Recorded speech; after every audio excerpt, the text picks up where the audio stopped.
Iya. Torpedo.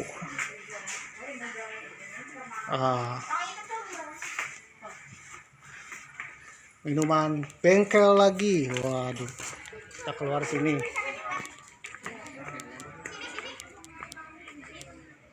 Waduh.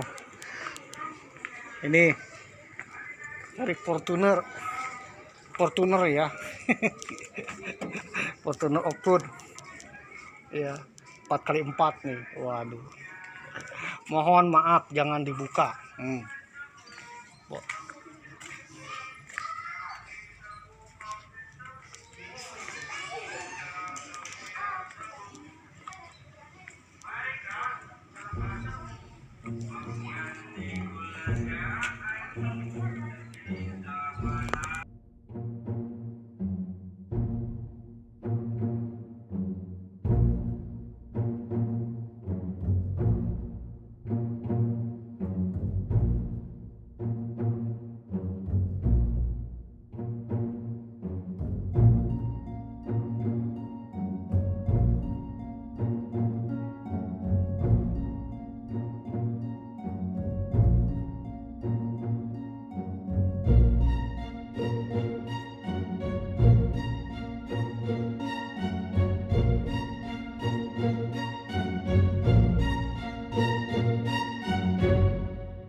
Tiba-tiba Jogja.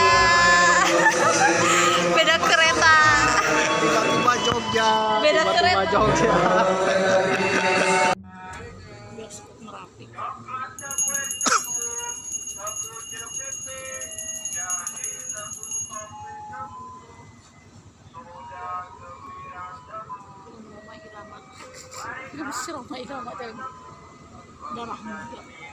Sayang tebu Mas, nyoba tebu lah. Sakit apa? Apa ya? Inilah original aja lah. Original aja lah.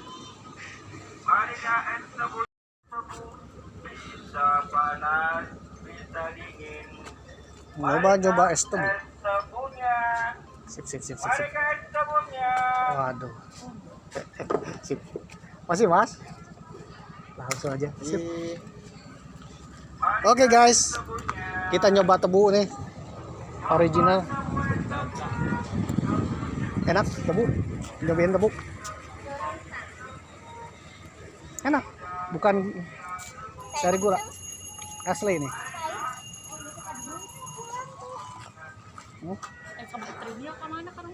Nya tadi ya berentah. Tadi ini tadi.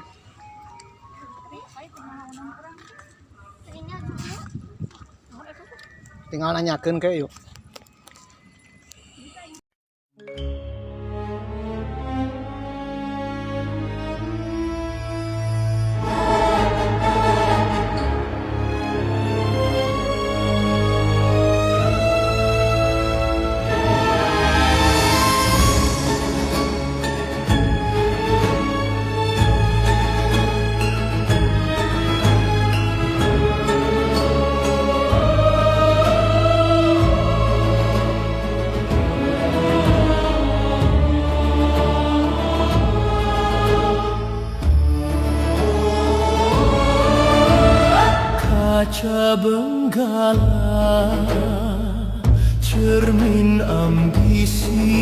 nafsu keduniawian,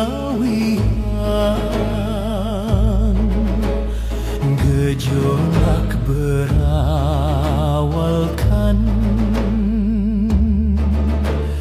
penderitaan.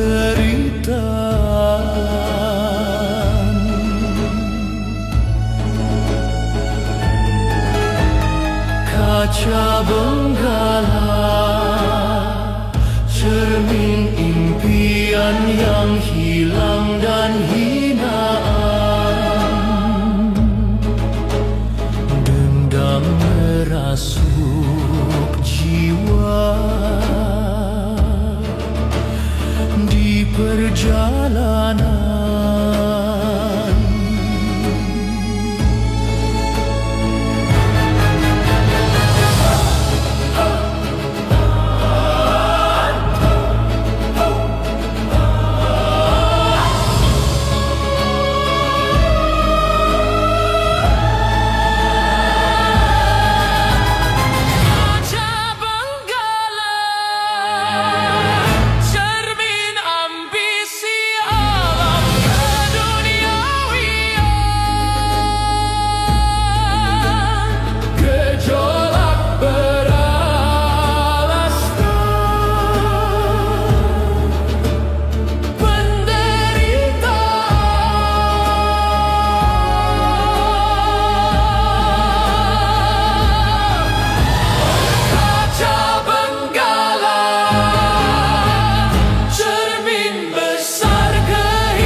Bismillahirrahmanirrahim. Assalamualaikum warahmatullahi wabarakatuh. Om Swastiastu, Nama Budaya, Salam Kebajikan, Om Santi Santi Om. Sampurasun Sugeng Rau Ken kabari, pak kabar dulur-dulur baraya warga negara Indonesia. Tetap semangat, mudah-mudahan kita semua dapat keberkahan, sehat-sehat selalu dan dimudahkan mendapatkan dan dilancarkan rezeki. Amin. Bagi yang kemarin-kemarin sedang ingin mencari jodoh, mudah-mudahan dapat jodoh, satu hati, satu jiwa, satu chemistry. Siapa tahu jodoh kita ternyata seorang elit global, pemirsa. Waduh. Atau siapa tahu ya, jodoh kita adalah CEO yang sedang menyamar, pemirsa. Waduh. Siapa tahu calon mertua kita punya warisan karena beliau adalah juragan MBG. Waduh. Jadi apapun jodoh kita, yang penting minumannya adalah teh botol sosro. Baik pemirsa yang berbahagia, jadi apapun jodoh kita, yang belum dapat jodoh mudah-mudahan dapat jodoh sesegera mungkin. Apapun jodoh kita adalah jodoh yang dikirim Tuhan kepada kita, jodoh yang terbaik dari Tuhan yang Maha Esa. Amin. Ya, Mamang doakan bagi yang belum dapat jodoh sesegera mungkin dapat jodoh ya, sebelum datangnya musim kemarau, pemirsa. Waduh. Atau yang dikenal dengan El Nino, pemirsa. Waduh, sebelum ganti jadi La Nina, pemirsa.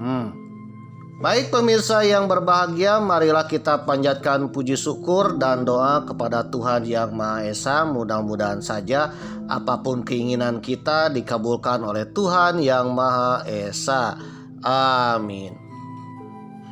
Hello guys, apa kabar guys? Ubur-ubur ikan lili guys. Selamat pagi guys. Selamat pagi nak. Waduh, di belah wetan.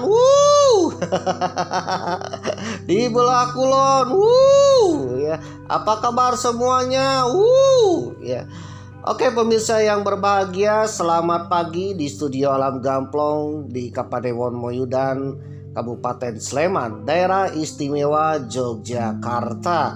Dalam perjalanan epik Jogja Selawe, Jogja 25, Jogja tahun 2025, episode ke-32 yang tayangnya pada tahun 2026 ketika musim kemarau menghadapi El Nino, pemirsa. Waduh, menghadapi Godzilla, pemirsa. Waduh. Sedang hot-hotnya, pemirsa. Waduh. Oke, pemirsa yang berbahagia, episode ke-32 ini Mamang sedang berada di studio Alam Gamplong ya, salah satu studio untuk film ya, banyak film, baik itu film horor, film komedi, film action, film superhero ya, film apalagi, film drama ya, film bokep, maaf. Nah kebetulan memang sedang berada di jalanan scene atau studio filmnya Hanung Bramantyo. Ini properti film-film yang berbentuk kota-kota, pemirsa ya. Waduh, suasana kota di studio Alam Gamplong, pemirsa. Jadi studio Alam Gamplong ini membuat kotanya unik ya. Ada kota tahun 70-an, ada kota tahun 80-an, ada kota zaman Elvis Presley, zaman Rhoma Irama, waduh, dan juga zaman Godzilla, pemirsa. Waduh. Jadi inilah properti film, pemirsa. Jadi kalau saudara ingin menjadi artis ya datanglah ke studio Alam Gamplong. Insya Allah saudara akan merasakan jadi artis, pemirsa. Artis seperti film karya Hanung Bramantyo, pemirsa. Waduh. Ya untuk sementara memang jadi artis TikToker, pemirsa, dan YouTuber, pemirsa. Waduh, siapa tahu kedepannya jadi artis Hollywood, pemirsa, dan Bollywood. Baik pemirsa yang berbahagia, itu artinya memang sedang berada di studio Alam Gamplong di daerah istimewa Yogyakarta, di Tanah Sultan, yang kebetulan episode ke-32 sedang dipimpin oleh Sri Sultan Hamengkubuwono ke-10. Mudah-mudahan Sinun sehat-sehat selalu dan berumur panjang. Amin. Mamang doakan mudah-mudahan beliau sehat dan berumur panjang.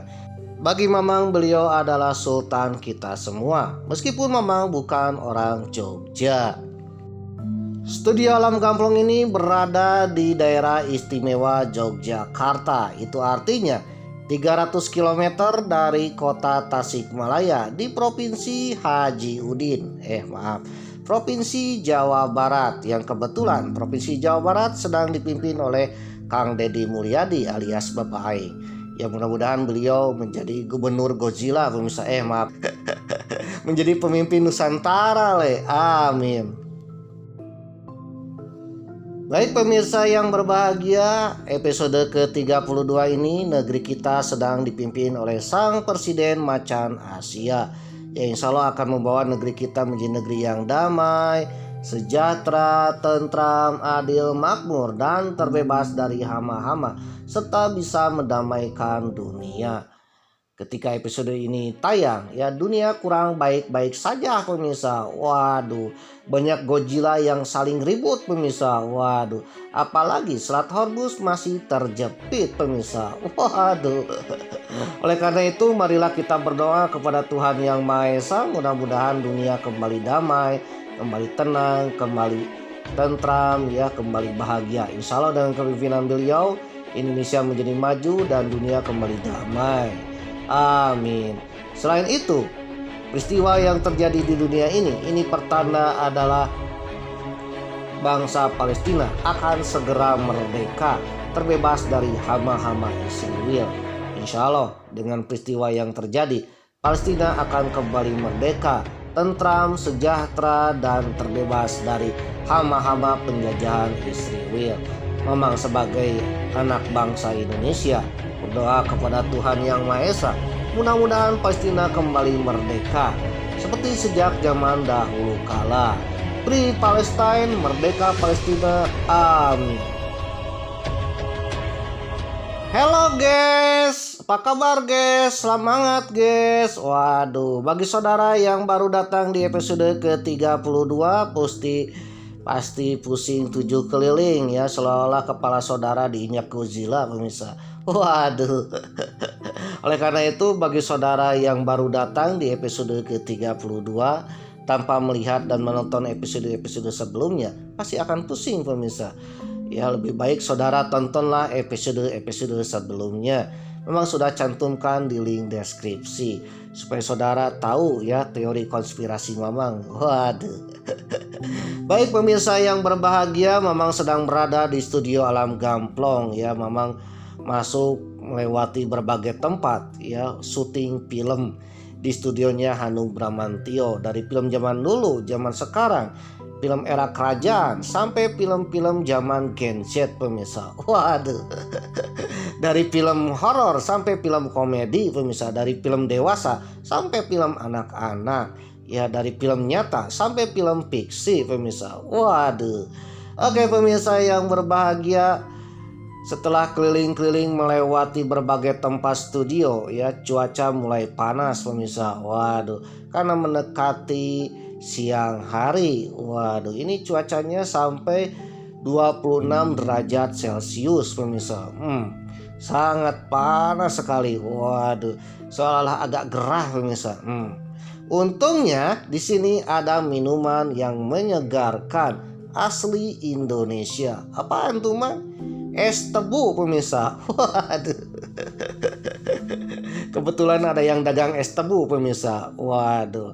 Es tebu dengan berbagai varian ya. Yang original harganya cuman Rp5.000 pemirsa. Yang ada rasa stroberi 8.000, yang ada rasa anggur, rasa mangga dan sebagainya. Harganya variasi pemirsa. Yang termudah adalah original 5.000, yang termahal cuman 8.000 pemirsa. Itu rasanya adalah nano-nano pemirsa. Es tebu dicampur dengan rasa anggur, rasa mangga. Waduh, plus susu pemirsa.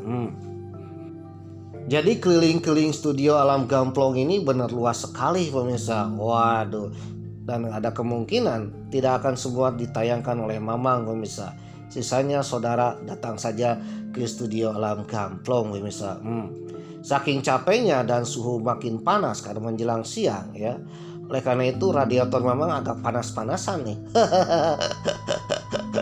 Host pemirsa ya, hot ya, bukan host, hot ya. Takutnya Mamang ya kebakaran ya, kebakaran hutan. waduh, kebakaran pikiran, waduh, kebakaran semangat. Nah, akhirnya untuk mendinginkan radiator, Mamang pun membeli es tebu pemirsa. Waduh, ini tebunya asli tanpa campuran gula pemirsa ya. Yang enak itu adalah es tebu dicampur dengan jeruk, jadi rasa jeruk dan es tebu. Mantap pemirsa. Waduh, harganya cuman 8.000.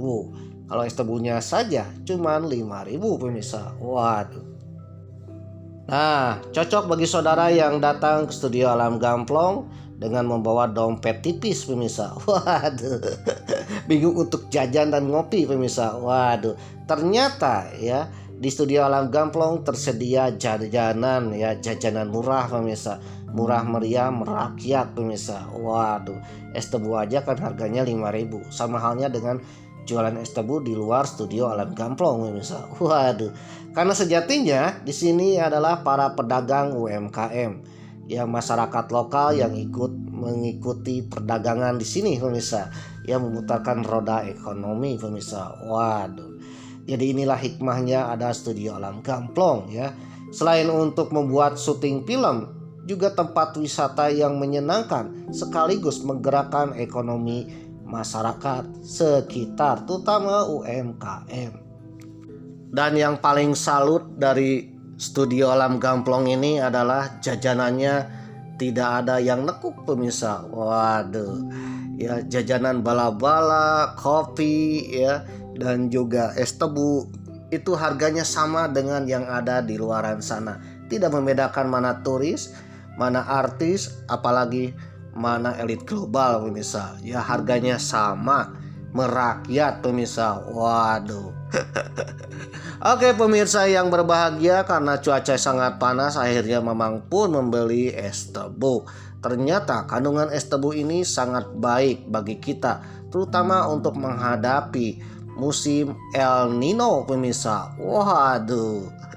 Apalagi dengar-dengar kita akan menghadapi tahun 2026 ini diserang oleh Godzilla pemirsa. Waduh, kita akan diserang oleh Gojali pemirsa. Godzilla pemirsa. Waduh, negeri kita akan diruluh rantakan oleh Godzilla pemirsa. Waduh. Dan juga menurut informasi dahulu, kerajaan-kerajaan besar di Nusantara ya merubah peradabannya. Waduh, merubah suasana politik dan sosialnya gara-gara kedatangan Godzilla pemirsa.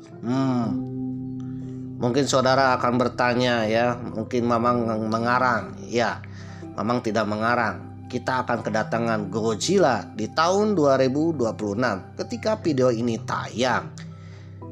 Bagi saudara yang penasaran Godzilla seperti apakah yang datang ke Indonesia, saudara tonton sampai tamat ya, siapa tahu bermanfaat, karena Godzilla ini sangat-sangat berbahaya pemirsa. Kalau kita tidak siap-siap, siap-siaplah untuk diinjak oleh Godzilla pemirsa. Waduh. Oke pemirsa yang berbahagia, Mamang akan sedikit cerita. Tahun 2026 kita kedatangan Godzilla pemirsa, dan meluluhlantakan wilayah Nusantara kita pemirsa. Waduh. Bagi saudara yang penasaran, tonton sampai tamat, siapa tahu bermanfaat. Namun bagi saudara yang tak suka dengan channel Mamang, simpel ya. Yang penting saudara skip aja lah ya, jangan burung hati nanti keinjak Godzilla pemirsa. Waduh. Dan bagi saudara yang menonton sampai tamat, Mamang akan berdoa kepada Tuhan Yang Maha Esa. Mudah-mudahan saudara dilancarkan rezeki, dan juga mudah-mudahan saudara atau keturunan saudara kelak akan menjadi seorang miliarder atau menjadi pemimpin di Nusantara ini. Mamang hanya berdoa, mudah-mudahan doa Mamang dikabulkan. Bagi saudara yang tidak suka ya skip aja lah, karena kuota internet saudara tak tercover dana Antara, tak tercover dana BOS ya, tidak tercover dana BPJS pemirsa. Waduh, jangan meminta ke nakes pemirsa, jangan meminta ke Mamang ya, karena Mamang kan bukan seorang presiden pemirsa. Waduh, insya Allah nanti kalau jadi presiden akan membuat kebijakan. Siapapun yang menonton channel Mamang akan mendapatkan es teh botol sosro pemirsa. Waduh. Oke pemirsa yang berbahagia, bagi saudara yang tidak suka skip aja lah, simpel dengan Mamang.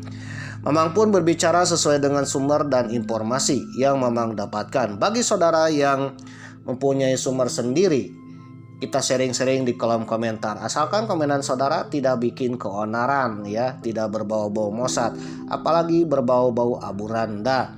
Mohon maaf aja ya apabila ada bikin keonaran. Mamang sebagai admin otoriter akan menginjak seperti Godzilla. Waduh. Karena channel Mamang ini channel yang penuh perdamaian, bukan bikin keonaran.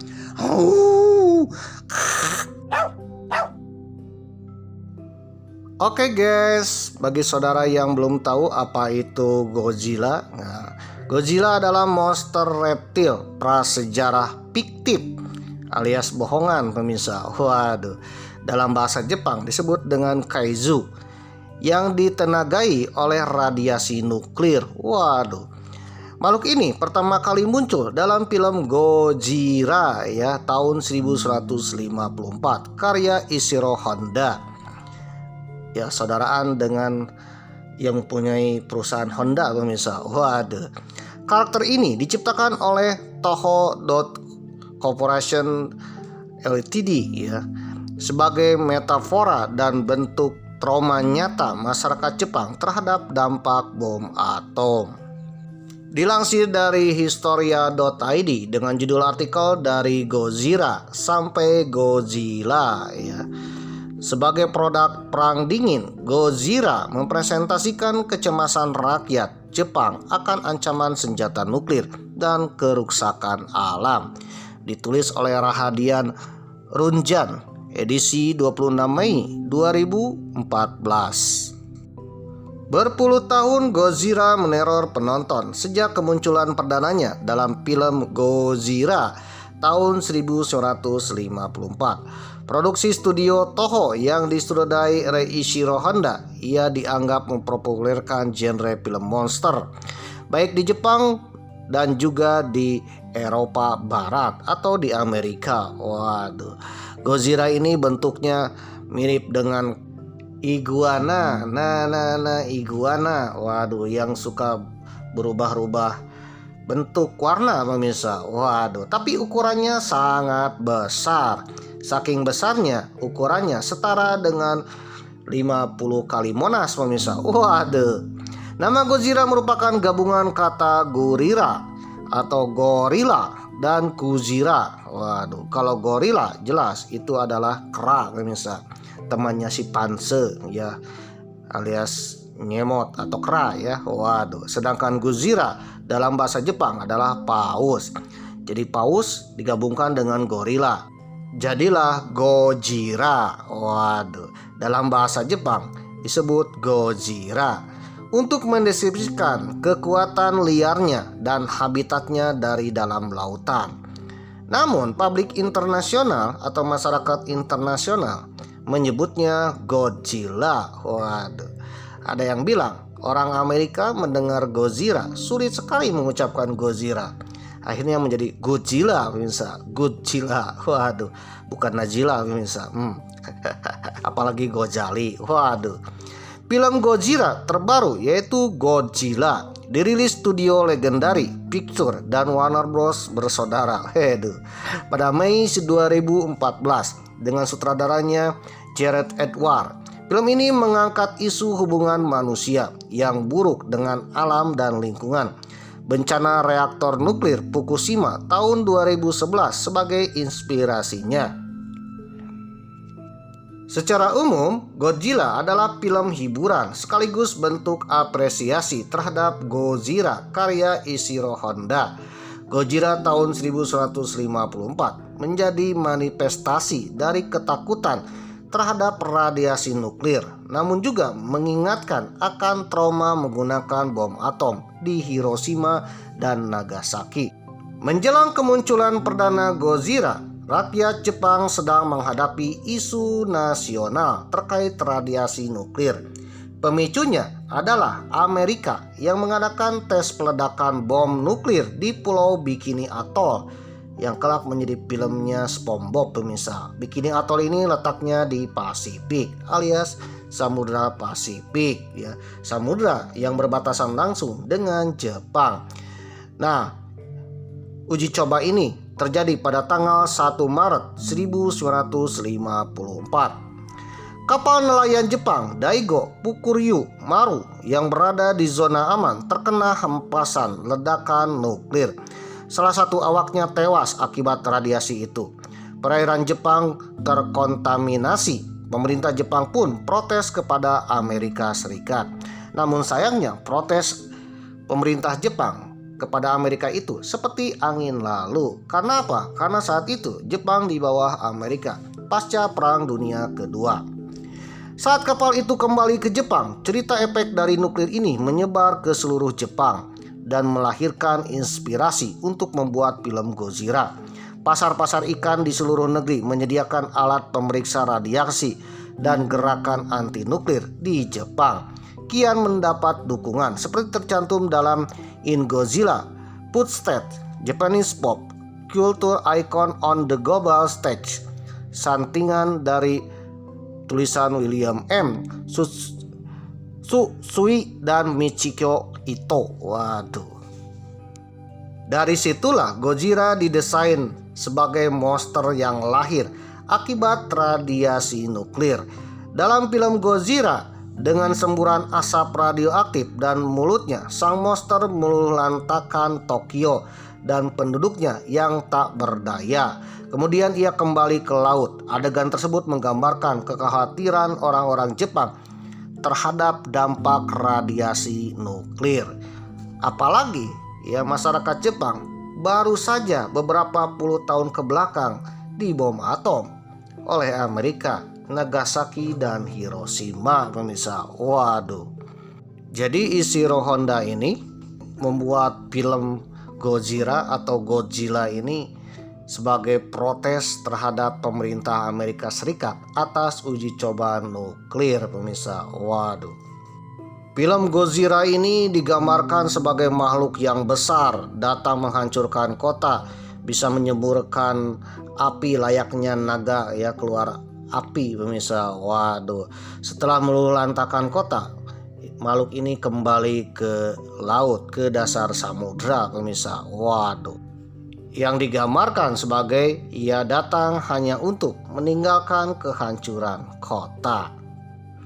Gojira karya Ishiro Honda tahun 1954 penuh dengan referensi tentang perang, pemboman massal, bom atom, percobaan ledakan bom hidrogen pada tahun 1950-an, kehidupan laut yang terkena radiasi dan pertentangan etis terhadap sains.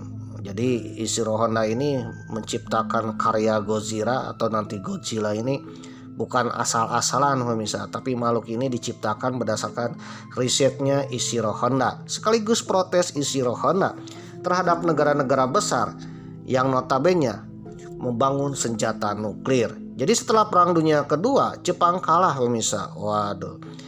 Jepang di bawah Amerika Serikat, dan saat itu Amerika sedang bermusuhan dengan Uni Soviet dalam Perang Dingin. Nah, Uni Soviet dengan Amerika berlomba-lomba menciptakan senjata pemusnah massal, salah satunya senjata nuklir. Mereka menguji cobakan di berbagai tempat. Dampak dari uji coba itulah menimbulkan kerusakan lingkungan, bahkan menimbulkan korban jiwa pemirsa. Nah, dari situlah Ishiro Honda menciptakan Gojira pemirsa, yang kelak oleh orang barat disebut Godzilla pemirsa. Awalnya Gojira adalah sesosok makhluk yang sangat liar, sangat ditakuti dan memporak-porandakan kota, bahkan ditakuti oleh semua warga masyarakat pemirsa. Namun Gojira diubah menjadi sosok yang lebih humanis, bersahabat dalam film-film buatan studio Toho selanjutnya. Ia tampil sebagai penolong umat manusia dari serangan monster-monster lain. Waduh, ternyata diciptakan juga ya monster-monster lain, musuhnya Gojira pemirsa. Adegan pertarungan Godzilla melawan musuh-musuhnya atau monster-monster lain yang selalu merusak umat manusia. Akhirnya Godzilla pun yang tadinya hama ditakuti masyarakat menjadi pahlawan pemirsa. Waduh. Godzilla melawan musuh-musuh monster lain. Hal itu selalu ditunggu oleh penggemar di seluruh dunia. Setiap film ini tayang, ya penontonnya pasti bertanya, kira-kira monster apakah musuh Godzilla selanjutnya? Waduh. Dan tak tanggung-tanggung penggemarnya hampir ke seluruh dunia pemirsa. Waduh. Dan juga Godzilla selalu disematkan dalam film-film bergenre raksasa lainnya.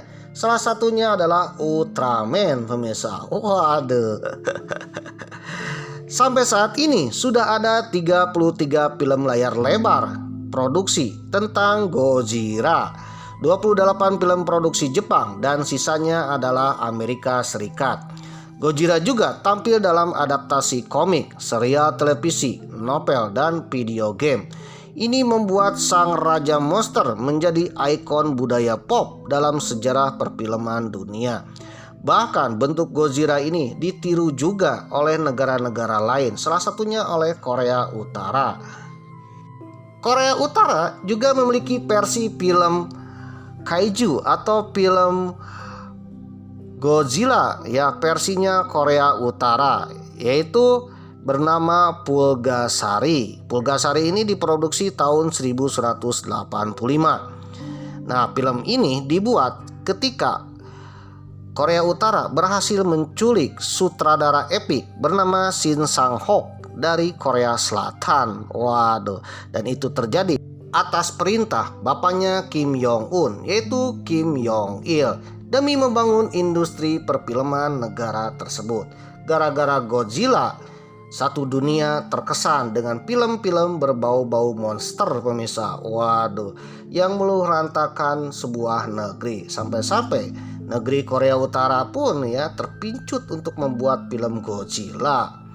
Jangankan film di Korea Utara, di Indonesia juga ada yang bernama Buto Ijo. Waduh. Oke pemirsa yang berbahagia, jadi itulah yang bernama Godzilla pemirsa. Siapa bilang Godzilla ini ada di dunia fiksi pemirsa, dunia dongeng. Godzilla ini ternyata ada di dunia nyata. Saking nyatanya ketika Godzilla ini datang merusak pemirsa, ya meluluh lantakan. Waduh, membakar sebuah negeri pemirsa. Waduh.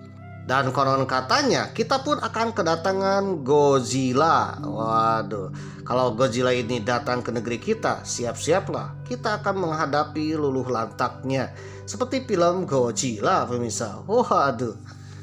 Godzilla dalam dunia nyata disebut dengan El Nino Godzilla. Apaan tuh El Nino Godzilla? Dilansir dari geo.ugm.ac.id dengan judul artikel Teror Monster dari Pasifik, Memahami El Nino Godzilla, Sejarahnya dan Masa Depan Iklim Kita. Edisi 22 Juni 2026. Kemarin ya, ditulis oleh Naila Salma. Ketika mendengar kata Godzilla, mungkin imajinasi kita langsung tertuju pada sosok monster raksasa film Godzilla atau Godzilla. Waduh, yang menghancurkan kota, menyemburkan api dan merusak seluruh yang dilewatinya pemirsa, dan bikin keonaran. Namun dalam dunia nyata, ya, nama ini juga tersemat dalam dunia meteorologi dan klimatologi. Ternyata Godzilla dimaknai sebagai sebuah ancaman yang lahir dari lautan dan mampu mengacaukan cuaca di seluruh dunia dan bahkan memporak-porandakan sebuah negeri. Saking porak-porandanya, ya, bisa merubah sejarah dan peradaban sebuah negeri atau juga sebuah kawasan. Waduh. Nah, kerusakan itulah yang mirip dalam film Godzilla ketika mengobrak-abrik sebuah negeri atau sebuah kota pemirsa. Fenomena ini dikenal juga sebagai El Nino Godzilla. Apaan tuh El Nino? Kita bahas dulu El Nino ya. Ada El Nino dan Godzilla. Waduh. El Nino dalam bahasa Latin disebut bayi laki-laki. Waduh. Jauh sebelum satelit cuaca mengorbit bumi, fenomena El Nino pertama kali disadari oleh para nelayan di pesisir Amerika Selatan, tepatnya di negara Peru dan Ekuador pada abad ke-17. Mereka menyadari bahwa setiap beberapa tahun sekali perairan Samudra Pasifik di sekitar mereka menjadi sangat hangat, yaitu menjelang bulan Desember. Karena fenomena ini sering muncul berdekatan dengan hari Natal, maka menamainya El Nino de Navidad. Apaan tuh El Nino de Navidad? Dalam bahasa Spanyol artinya anak-anak laki-laki. Waduh, alias si boy pemirsa.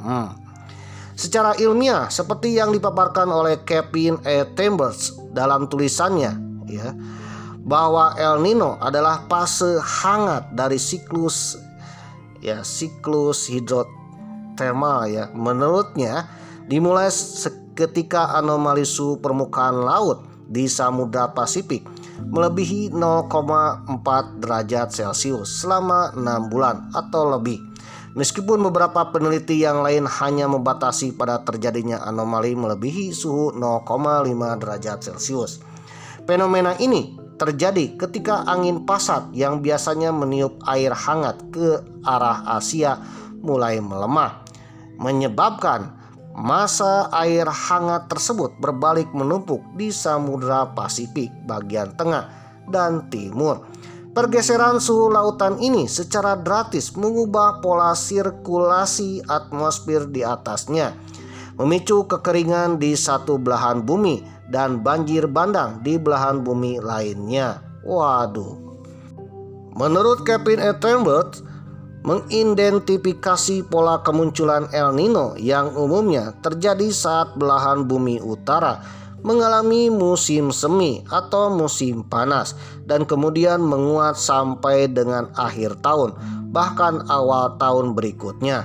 Hal ini kemudian menyebabkan wilayah seperti Indonesia mengalami musim kemarau yang lebih panjang dan musim penghujan yang terlambat datang.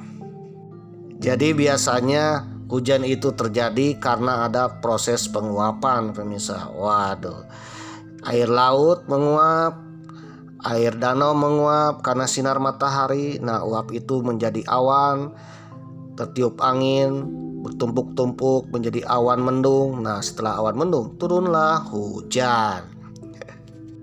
Kalau normalnya, ketika kita disoroti matahari, ya, air laut itu dan danau dan sungai menguap, pemirsa, karena panas matahari.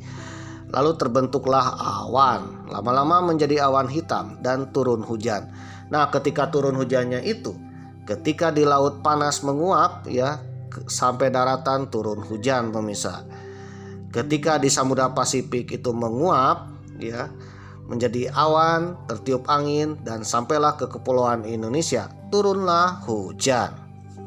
Namun kalau El Nino lain ceritanya, pemirsa. Waduh, ketika suhu panas menguap, ketika menguap menjadi awan. Nah, ketika menjadi awan itulah angin yang meniup awan ke arah wilayah Indonesia itu lambat, pemirsa. Akhirnya di tengah jalan si awan itu turun hujan. Ya, di tengah jalan sebelum sampai ke wilayah Indonesia itu turun hujan. Artinya di tengah-tengah Samudra Pasifik turun hujan kembali, pemirsa. Waduh. Akibatnya Indonesia mengalami penguapan yang luar biasa. Suhunya panas sekaligus, ya, tak ada hujan, pemirsa. Waduh. Itulah yang disebut dengan El Nino. Jadi El Nino ini identik dengan musim kemarau, pemirsa. Tapi uniknya musim kemaraunya suhunya panas, pemirsa. Waduh. Jadi seolah-olah suhu kita suhu panas, ya, seakan-akan akan turun hujan. Tetapi suhu panas tidak ada awan yang menggumpal dan akan turun hujan. Jikalau ada turun hujan pun itu hanya sebentar. Ya, hujannya sedikit, penguapannya lebih tinggi, pemirsa. Sehingga itulah yang dikenal dengan kemarau panjang atau dikenal siklus El Nino.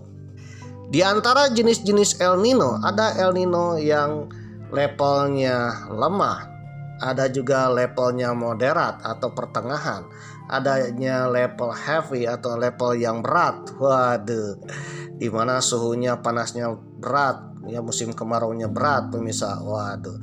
Dan sekaligus ada level El Nino Godzilla pemirsa.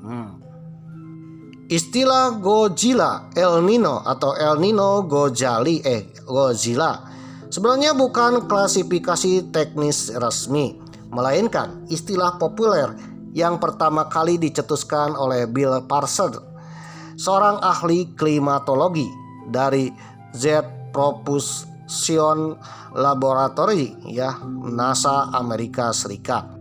Bill Parsons ini menyebut El Nino yang sangat berat, yang super kuat, dinamakan dengan El Nino Godzilla pemirsa, Godzilla El Nino.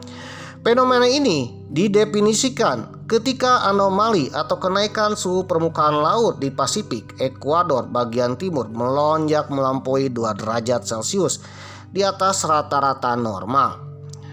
Sepanjang sejarah observasi modern, dunia telah dihantam oleh El Nino Godzilla beberapa kali, dengan 2 yang paling destruktif terjadi pada periode 1997 sampai 1998 dan tahun 2015 serta 2016. El Nino tahun 1997 sampai 1998 menghantam wilayah kepulauan Indonesia Nusantara pemirsa, dan berakibat sangat fatal. Salah satunya adalah kebakaran hutan pemirsa. Waduh, sekaligus krisis ekonomi. Waduh, dan krisis politik. Waduh, gara-gara El Nino Pak Harto pun turun pemirsa. Kok bisa ya? Ya, jadi dampak El Nino ini sangat merugikan, salah satunya dalam bidang pertanian. Banyak yang gagal panen juga. Ditambah lagi kebakaran hutan pemirsa. Dari situlah maka setidaknya secara tidak langsung menghambat ekonomi juga pemirsa. Waduh. Tahun 2015 sampai 2016 pada masa Pak Jokowi juga terjadi El Nino. Mengenai kedahsyatan kejadian ini, menurut Michelle Lehers bersama rekan-rekannya menguraikan secara komprehensif dalam publikasinya observasinya. Dalam tulisannya tersebut, Lehers menjelaskan bagaimana suhu Samudra Pasifik yang memanas secara ekstrim pada 2015 yang memicu efek domino yang melumpuhkan curah hujan tropis. Dampaknya dari monster ini sangat mengerikan. Di Indonesia dan Australia, si Godzilla El Nino ini menyebabkan kemarau terburuk dalam sejarah, memicu kebakaran hutan dan lahan gambut yang asapnya mencekik Asia Tenggara.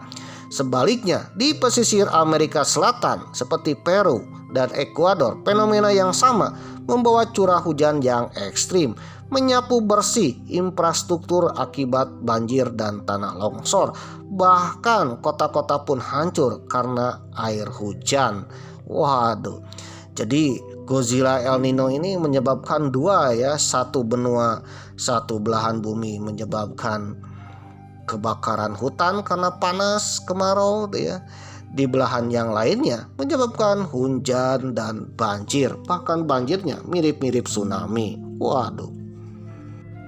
Dari El Nino ini, satu belahan, biasanya daerah Samudra Pasifik Barat, yaitu Kepulauan Nusantara, Indonesia, akan mengalami kemarau panjang meskipun suhunya panas pemirsa. Waduh.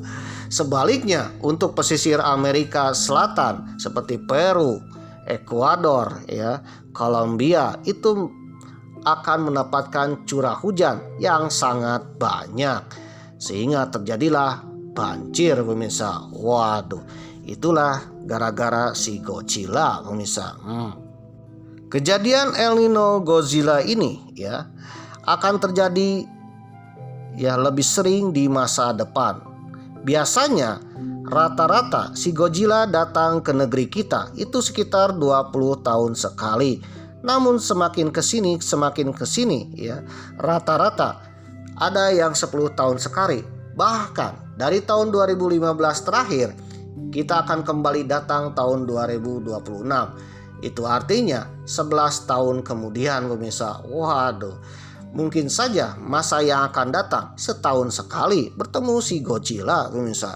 Kenapa seperti itu?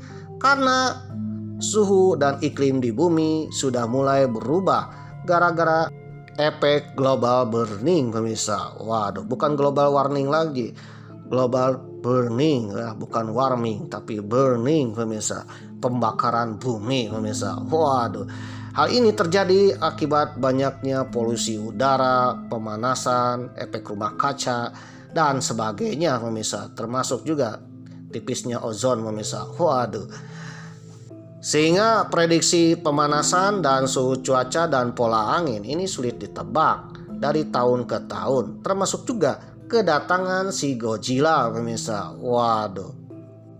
Dilansir dari walhi.or.id dengan judul artikel Godzilla El Nino, kekeringan dan ancaman krisis pangan, bersiaplah. Jumat 10 April 2026. Kekeringan dan ancaman krisis pangan menghantui Indonesia. Ditulis oleh Asmawi dari Mongobay, Indonesia. Fenomena Godzilla El Nino yang terjadi saat ini ya menyebabkan kondisi kekeringan yang tinggi dan panjang. Hingga Maret 2026, BMKG mencatat sekitar 7% dari zona musim di Indonesia telah memasuki fase kemarau. Sebagian besar wilayah di Indonesia diprediksi akan mulai memasuki musim kemarau pada bulan April, Mei, dan Juni. Menurut analisa Walhi ya, terdapat beberapa wilayah yang mengalami kekeringan sedang, berat, dan bahkan ekstrim. Wilayah yang paling rentan terhadap kekeringan yaitu Provinsi Nusa Tenggara Barat, Nusa Tenggara Timur, serta Kalimantan. Menurut Ibu Musdalifah dari Walhi, Pengkampanyean Pangan dan Ekosistem Esensial Eksekutif Nasional Walhi menyampaikan, ketika terjadi El Nino, kondisi kekeringan semakin ekstrim yang berdampak pada krisis air bersih, gagal panen, dan mengalami krisis pangan. Di sisi lain, sistem pangan di Indonesia masih sangat tergantung pada impor. Data Badan Pusat Statistik periode Januari-Maret 2025 menyebutkan bahwa Indonesia mengimpor hingga 13.629 ton komoditas pangan. Kekeringan dan fenomena El Nino memberikan dampak serius terhadap produksi pangan di Indonesia, terutama melalui penurunan curah hujan dan peningkatan resiko kekeringan. Secara historis ya, dalam sejarahnya yang tercatat, El Nino pada tahun 1997-1998, si Godzilla yang memporak-porandakan Indonesia menyebabkan penurunan produksi padi sebesar 3,6% dibandingkan tahun 1997 dan hingga 6% dibandingkan tahun 1996. Krisis saat itu tidak hanya menekan produksi tetapi juga memicu lonjakan harga pangan yang memburuk serta krisis ekonomi nasional, dibarengi juga menjadi krismon pemirsa. Waduh. Sementara pada tahun 2024 menyebabkan penurunan produksi beras sebesar 2,28 juta ton dari periode Januari hingga April, atau turun 17,52% periode yang sama tahun sebelumnya. Di sisi lain, Badan Pangan Nasional menyampaikan dalam rapat dengan pendapat Komisi 4 DPR RI bahwa Indonesia dalam menghadapi fenomena El Nino telah menyediakan cadangan beras pemerintah sebanyak 4,6 juta ton per hari. Oleh karena itu, karena kita akan menghadapi El Nino, entah itu El Nino rendah, El Nino moderat, ataupun El Nino yang sangat berat ya. Waduh. Apalagi El Nino Godzilla ya tahun 2026. Oleh karena itu kita semua harus siap sedia pemirsa. BMKG Indonesia memprediksi puncak musim kemarau yang lebih kering dan panjang akibat fenomena El Nino. entah itu El Nino moderat ataupun El Nino Godzilla.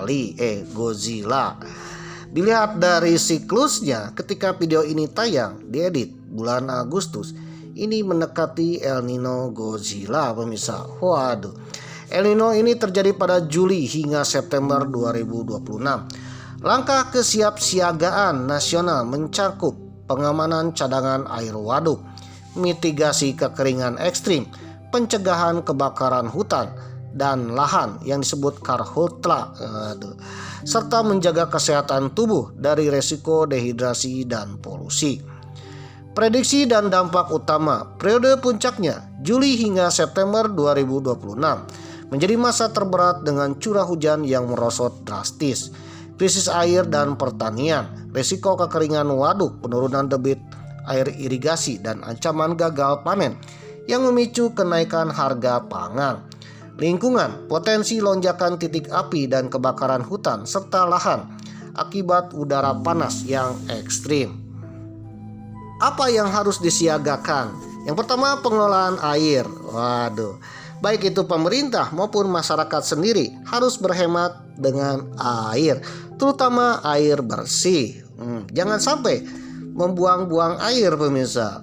Siapa tahu ya, kita tinggal di suatu daerah yang banyak air, subur airnya. Ketika menghadapi El Nino ini, itu airnya bisa kering pemirsa. Waduh, karena penguapannya sangat tinggi dan curah hujannya sangat rendah pemirsa. Waduh, jadi intinya El Nino Godzilla ini setengah gurun pemirsa. Waduh. Yang kedua, sektor pertanian. Ya, penguatan pengendali hama dan juga pasokan air darurat bagi kawasan sentra pangan.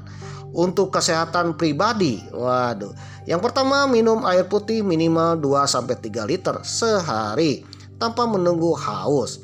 Yang kedua, menghindari paparan terik matahari langsung pada pukul 11 hingga 15 waktu Indonesia Barat, karena disinilah puncak-puncaknya panas pemirsa. Waduh, penguapan sampai-sampai keringat pun menguap pemirsa. Waduh. Yang ketiga, menggunakan masker saat di luar ruangan dan mengantisipasi debu dan polusi yang halus. Istilah El Nino Godzilla adalah sebutan modern untuk anomali iklim ekstrim. Waduh. Dalam sejarah Nusantara, pergeseran iklim dan kekeringan panjang terbukti ikut meruntuhkan atau melemahkan kerajaan-kerajaan agraris dan maritim. Salah satu penyebabnya adalah krisis pangan, lalu gagal panen, dan perebutan sumber air yang memicu perang saudara. Waduh, jadi gara-gara si Godzilla ini bikin juga keonaran pemirsa. Ya, istilahnya El Nino Godzilla ini baru zaman sekarang, tapi zaman dulu ya, istilah El Nino Godzilla ini mungkin dengan istilah lainnya menurut daerahnya masing-masing, itu dikenal dengan musim kemarau yang panjang, bahkan kutukan dewa. Waduh. Dampak kekeringan ekstrim masa lalu. Yang pertama, gagal panen. Kerajaan agraris di pedalaman Jawa kehilangan suplai beras dari sawah yang kering. Yang kedua, krisis air. Sungai-sungai besar surut dan menghentikan jalur perdagangan perahu. Yang ketiga, timbulnya pemberontakan akibat kelaparan karena panennya gagal atau perdagangannya tersendat. Yang keempat adalah perang saudara untuk memperebutkan sumber daya air ya, dan juga tanah subur akibat kekeringan. Bukti perubahan gara-gara Godzilla meruntuhkan kerajaan di Nusantara itu tercatat dalam sumber-sumber sejarah, baik itu prasasti maupun kitab atau literatur kuno.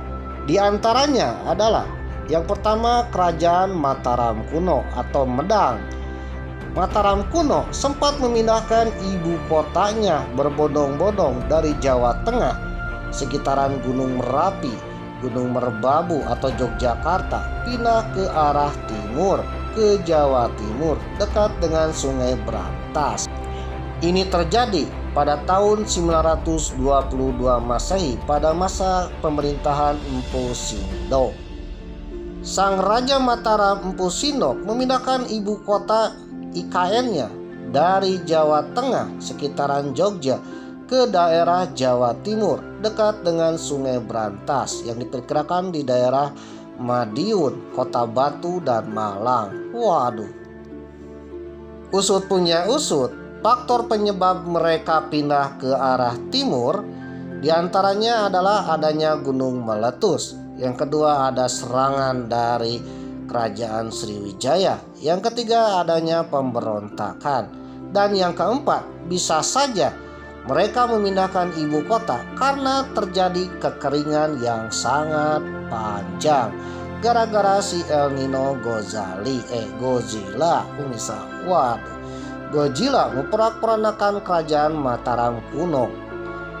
Karena Mataram kuno berbasis agraris, persawahan, ya, pertanian yang otomatis memerlukan air, irigasi. Tiba-tiba terjadi musim kemarau. Waduh, akhirnya kerajaan pun kolap pemirsa. Maka kerajaan yang membangun Candi Prambanan Candi Borobudur ini harus pindah mencari tempat subur karena gara-gara pertaniannya gagal panen, kekeringan, gara-gara si El Nino Godzilla pemirsa. Waduh, Empu Sinok memindahkan ibu kotanya gara-gara Godzilla pemirsa ke arah timur, mencari tempat yang subur, banyak airnya, dan dekat dengan sungai besar. Nah, tempat itulah yang kelak menjadikan ibu kotanya.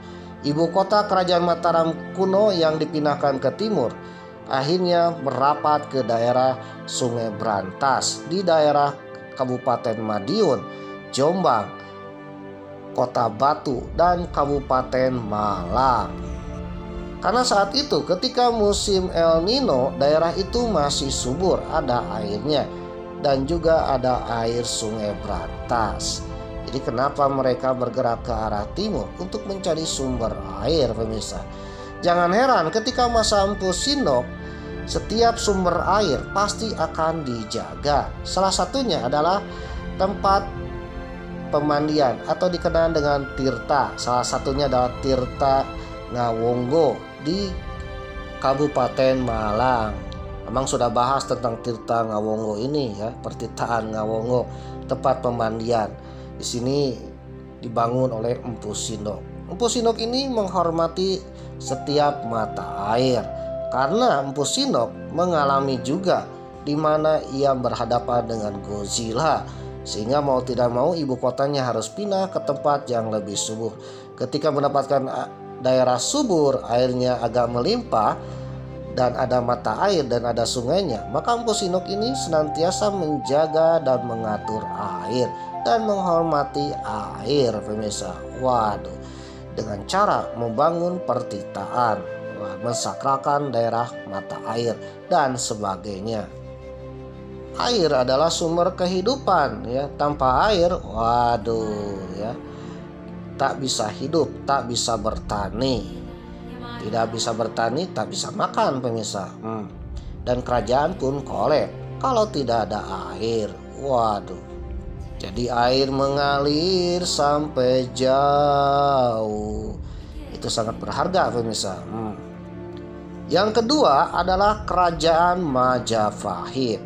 Kerajaan Majapahit, kerajaan Nusantara. Dengan kekuatan maritimnya dan agrarisnya, kerajaan ini pun mampu mempersatukan Nusantara di bawah Panji Majapahit ketika Patih Gajah Mada dan Prabu Hayam Wuruk. Namun di abad ke-14 menjelang abad ke-15, dalam kitab-kitab salah satunya kitab Pararaton dan Negara Kertagama tertulis Sirna ilang kertaning bumi. Majapahit tiba-tiba runtuh, tiba-tiba bubar. Para petingginya tiba-tiba pergi. Waduh, menghindari ibu kota. Kira-kira ada apa nih? Yang jelas ya, pasti ada bencana alam yang menyebabkan mau tidak mau harus meninggalkan ibu kota. Para petingginya ada yang bergerak ke arah barat, menjadi bagian dari Kesultanan Demak, atau ke arah timur bergabung menjadi Kerajaan Belambangan dan menyeberang sampai ke Pulau Bali. Ada juga yang berangkat ke arah Gunung Bromo ke Gunung Lawu. Waduh, akhirnya ibu kota Mojopahit pun ditinggalkan. Salah satu faktornya gara-gara si Godzilla pemirsa. Karena saat itu terjadinya El Nino Godzilla, di mana El Nino ini merusak pertanian dan juga transportasi sungainya Mojopahit. Transportasi sungai sebagai alat untuk perdagangan di Sungai Brantas itu menyusut gara-gara kekeringan. Ditambah lagi pertaniannya hancur pemirsa gara-gara El Nino Godzilla. Waduh. Nah, gara-gara itulah maka para petani yang sehat mencari tanah subur, mencari tempat subur untuk bertahan hidup. Maka mereka pun pergi hijrah keluar dari ibu kota Mojopahit. Waduh. Sebenarnya memang sudah bahas tentang Sina Ilang Kertaning Bumi. Scroll ke bawah lah. Di antaranya kenapa ibu kota Mojopahit tiba-tiba menghilang, tiba-tiba ditinggalkan. Mungkin inilah salah satu faktornya gara-gara si Godzilla pemirsa. Waduh, Godzilla El Nino yang membawa kemarau ke Indonesia yang agak lama sehingga di Indonesia kekurangan air. Ditambah lagi suhunya semakin panas. Waduh. Oke pemirsa yang berbahagia, jadi itulah El Nino Godzilla. El Nino Godzilla konon katanya akan datang di tahun 2026 ketika video ini tayang. Ya memang berdoa mudah-mudahan kita semua sehat-sehat selalu dan bisa menghadapi El Nino Godzilla. Karena El Nino Godzilla adalah salah satu fenomena alam, bahkan dianggap siklus siklusnya alam pemirsa. Yang namanya siklus kita tidak bisa menghindari mereka tidak bisa menghindari alam. Tetapi kita bagaimana caranya untuk bertahan dari ganasnya alam, yaitu beradaptasi. Oleh karena itu, marilah kita beradaptasi menghadapi kemarau alias El Nino Godzilla. Semoga saja El Nino yang datang ke Indonesia, apalagi El Nino-nya Godzilla, itu cepat berlalu. Iklim kembali bersahabat. Waduh, petani kembali senang, air kembali melimpah. MBG tetap jalan, Kopdes berkembang. Amin.